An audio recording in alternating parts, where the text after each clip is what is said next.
حضرت داتا گنج بخش علی حجویری رحمۃ اللہ تعالی علیہ جب لاہور تشریف لائے تو یہاں کفر و شرک کا عروج تھا، لیکن کون سی چیز تھی جس نے اسلام کو پھیلایا؟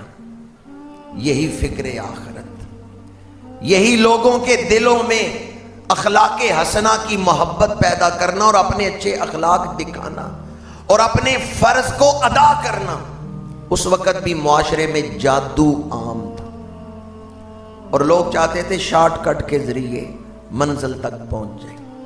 ایک عورت دودھ لے کے جا رہی ہے تو داتا صاحب نے کہا کہ فقیر کے ہاتھوں دودھ بیچ دو۔ اس نے کہا نہیں، میں نے فلاں جادوگر کو یہ دودھ پہنچانا ہے، اگر میں نے اس کو دودھ نہ پہنچایا تو وہ میری بھینسوں پر جادو کرے گا اور ان کے تھنوں سے دودھ نہیں بلکہ خون نکلے گا۔ تو داتا صاحب مسکرائے، فرمایا آج دودھ اس فقیر کے ڈیرے پہ بیچ جاؤ، دے جاؤ، کل تمہاری بھینسیں پہلے سے زیادہ دودھ دیں گی۔ عورت نے اللہ والے پہ اعتبار کیا ہے، جادو سے منہ پھیرا ہے، جادوگر کو چھوڑا ہے، دودھ داتا صاحب کو دے کے چلی گئی ہے، کل اس کی بھینسیں پہلے سے زیادہ دودھ دے رہی ہیں۔ اس نے دوسرے گوالوں کو بتایا ہے، سب اپنا دودھ اب داتا صاحب کے ڈیرے پہ دے کے جا رہے ہیں کہ یہاں دودھ دیں گے تو برکت ہوگی۔ جادوگروں سے انہوں نے منہ پھیر لیا۔ میں جو بات عرض کرنا چاہتا ہوں، جادو سے منہ پھیرا، جادوگروں کو چھوڑا، اللہ والے کے دروازے پہ آئے، برکت مل گئی۔ کیا ہوا؟ اور ایسا ان کا یقین تھا، 10 صدیاں گزر گئیں، دودھ آج بھی چڑھایا جا رہا ہے، دودھ کی سبیل آج بھی داتا صاحب کے آستانے پہ زائرین کے لیے لگائی جاتی ہے۔ جادوگروں سے منہ پھیرا، اللہ والے کے دروازے پہ آ گئے، اور اللہ والے کا کام کیا ہے؟ بندوں کا ٹوٹا ہوا تعلق رب سے جوڑنا۔ مسجد کا مطلب کیا ہے؟ خانقاہ کا مطلب کیا ہے؟ درس گاہ کا مطلب کیا ہے؟ بندوں کا ٹوٹا ہوا تعلق رب سے جوڑنا۔ یہ مقصد ہے مسجد کا، مدرسے کا، خانقاہ کا۔ اس لیے مسجدیں، مدرسے اور خانقاہیں بنائی جاتی ہیں، بندوں کا ٹوٹا ہوا تعلق رب سے جوڑا جائے۔ داتا صاحب لاہور میں آئے، بندوں کا تعلق رب سے ٹوٹا ہوا تھا، آپ نے بندوں کا ٹوٹا ہوا تعلق رب سے جوڑا ہے۔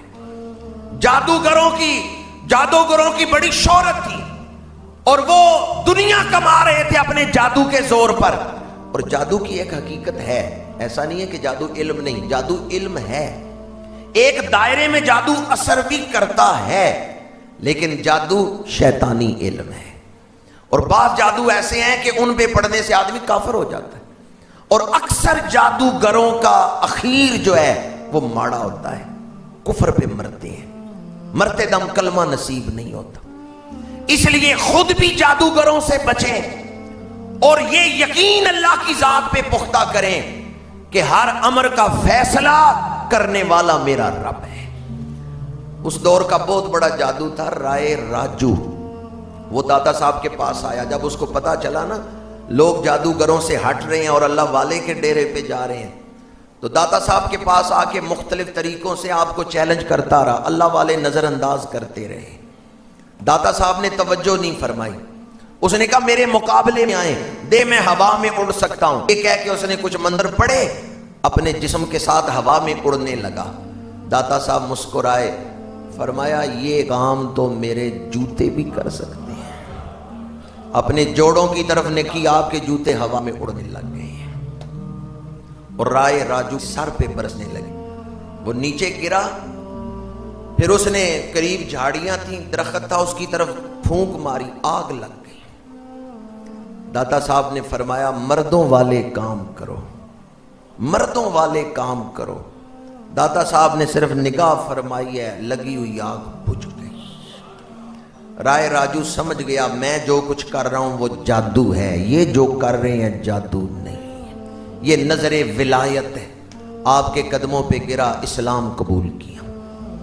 پھر خود بھی ساری زندگی داتا صاحب کی خدمت میں گزاری اور اس کی اولاد بھی داتا صاحب کی خدمت گزار رہی.